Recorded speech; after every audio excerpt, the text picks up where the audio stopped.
এখন আমরা একটা সিম্পল ইন্টারাপ্টেড বা 2 পয়েন্ট স্টিচ দিয়ে দেখাবো।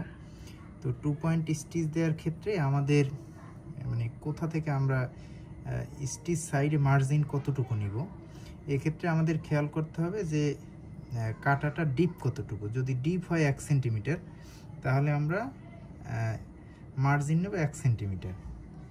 তো এখানে প্রথমে আমরা নিডেলটাকে প্রেশার দিব, আর এই টুথ দিয়ে আমরা কাউন্টার প্রেশার দিব। কাউন্টার প্রেশার দিয়ে আমরা এক পাশে উঠাতে পারি অথবা একসাথে দুই পাশেও আমরা স্টিচ উঠাতে পারি। আমরা জাস্ট এক পাশে উঠেই দেখালাম।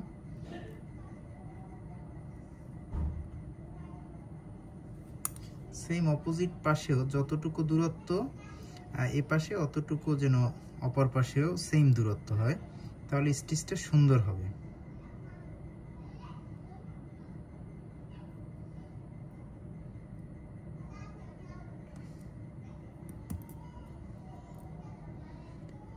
নিডল হোল্ডার দিয়ে প্রেশার, টুথ দিয়ে কাউন্টার প্রেশার দিয়ে আমরা স্টিচ দুটি সুন্দরভাবে উঠালাম। এরপরে আমরা সুতারের একদম সুতার লাস্ট এন্ডে চলে যাব। এখন আমরা নটটা কিভাবে দিব?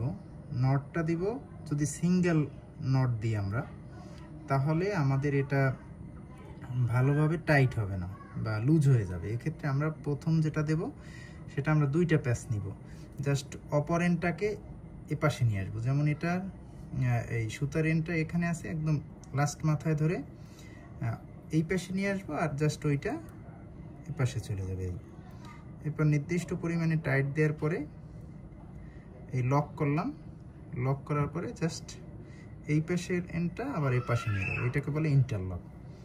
এখন কথা হলো যে যদি আমার এই প্রলিন হয়, প্রলিন হলে আমরা কয়টা স্টিচ দেব? কমপক্ষে আমরা 4টা দেব, কারণ প্রলিন একটু হার্ড সুতা, এটা স্টিচ খুলে যেতে পারে।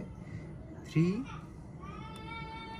এই 4, 4টা দিয়ে আমরা সুন্দরভাবে স্টিচটা কেটে দিব।